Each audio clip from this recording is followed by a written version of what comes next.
अहंकार, मन और माया, इन सातों में से कितने का आप कैलकुलेशन किया करो अपना, कौन कौन सा विकार आपके अंदर ज्यादा है और कौन से कम हुए।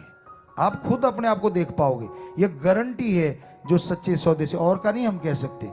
1948 से लेके अब और आगे भी जो नाम गुरु मंत्र से जुड़ेगा, गारंटी है वो अपना कैलकुलेशन कर सकता है। उसे खुद में पता चलेगा कि मेरे अंदर कितनी कमी है, कौन सा चोर या कौन सा विकार ज्यादा है। काम वासना ज्यादा है कि नहीं, नहीं है तो बहुत बढ़िया।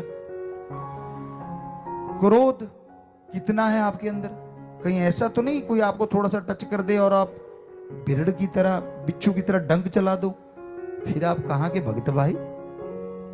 कौन सी भक्ति, कैसी भक्ति, शरीर पे कंट्रोल नहीं है, ब्लड प्रेशर हाई होता रहता है आपका।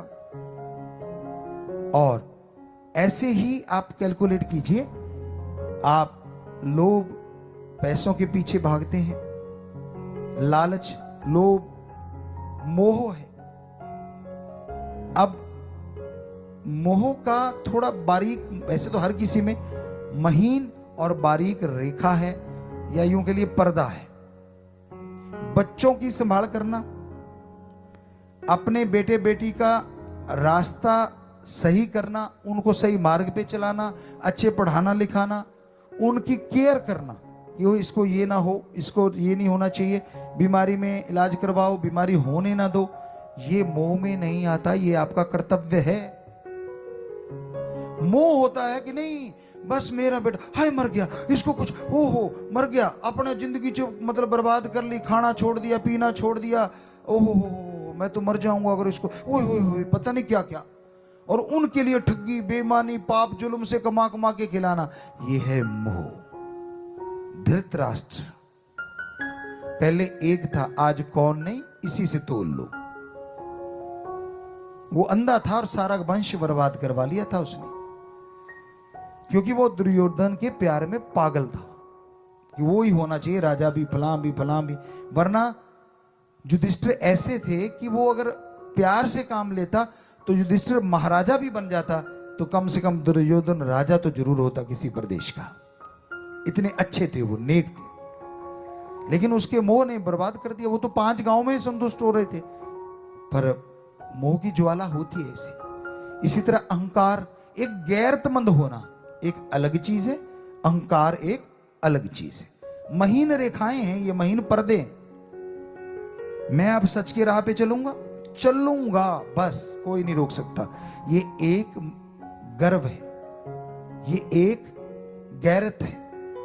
लेकिन उसके लिए किसी को तंग करोगे, वो अहंकार हो गया। दिखावा करोगे, पता नहीं मैं कौन हूं, पता नहीं, ये सही नहीं, ये अहंकार है। आप अपने सच के मार्ग पे चलते चलते जाओ, पर किसी को दिखावा करना या ढोंग करना ये सही नहीं है। गैरत में हर कार्य करना कि मैं ये काम करके छोड़ूंगा, ये काम हो जाना चाहिए, ये आपका एक कर्तव्य भी है, गैरत भी है कि हाँ भाई मैं करूंगा, मैं असूलों का पक्का हूं, मैं इज्जत का पक्का हूं, ये गैरत है।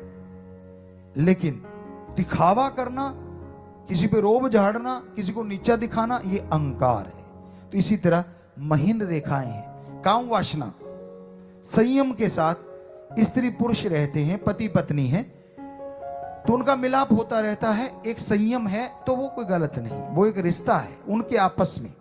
ये नर मादा तो परमपिता परमात्मा ने बनाया है। लेकिन हद से गुजर जाओ, पागल बन जाओ, पागलपंती करते रहो, तो वो काम वासना है। रिश्ते तोड़ रहे हो। पति पत्नी का रिश्ता होना चाहिए सेक्स के लिए, काम वासना के लिए। लेकिन जब आप रिश्तों का कचरा कर रहे हो, जो आज समाज में हो रहा है, ना किसी महापुरुष ने लिखा था, गुरु साहबानों ने भी लिखा था, हजारों साल पहले भी हमारे पवित्र वेदों में भी लिखा, और हमने अनुभव किया, ये शुरू से ही लिखा। क्या रिश्ते बनाए गए संत महापुरुषों के द्वारा, और उन रिश्तों को एक सीमा रेखा में बांधा गया। किसी के बारे में, आपकी बहन है, बेटी है, ऐसे ही समाज में बिछड़ने वाली बेटियां या बेटे हैं, आप उनके बारे में गलत ख्याल रखते हो, तो जो आपकी बेटी है, आपकी बहन है, उसके प्रति कोई गलत ख्याल रखे तो आपकी आग क्यों लगती है भाई? लगती है ना कि मेरी बहन तो ऐसे कैसे। आजकल तो हो सकता है ना हो ये चीजें, कुछ कह नहीं सकते, लेकिन हमारी संस्कृति में ऐसा है। तो आप ये क्यों नहीं सोचते जो समाज में विचर रहे हैं, आप पति पत्नी के अलावा वो भी किसी की बहन बेटी है, और आपकी भी वो बहन बेटी है एज के मुताबिक। हम उम्र है तो बहन है, छोटी है तो बेटी है, और बड़ी है तो मां के समान है। बस ये रिश्ते बनाए हमारे समाज में, हमारे कल्चर ने। खास करके आद काल से हिंदू समाज में जो रिश्ते बनते आ रहे हैं, बाद में उसको अपनाया गया, अलग अलग धर्म बनते गए, लेकिन रिश्ते वही रहे। तो उनके प्रति आपका रिश्ता जायज होना चाहिए, जायज भावना होनी चाहिए।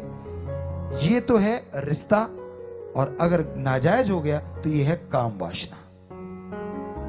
किसी को नहीं बख्शते कहीं तो।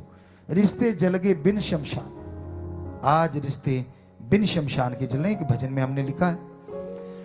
तो बुरा हाल हो रहा है समाज में।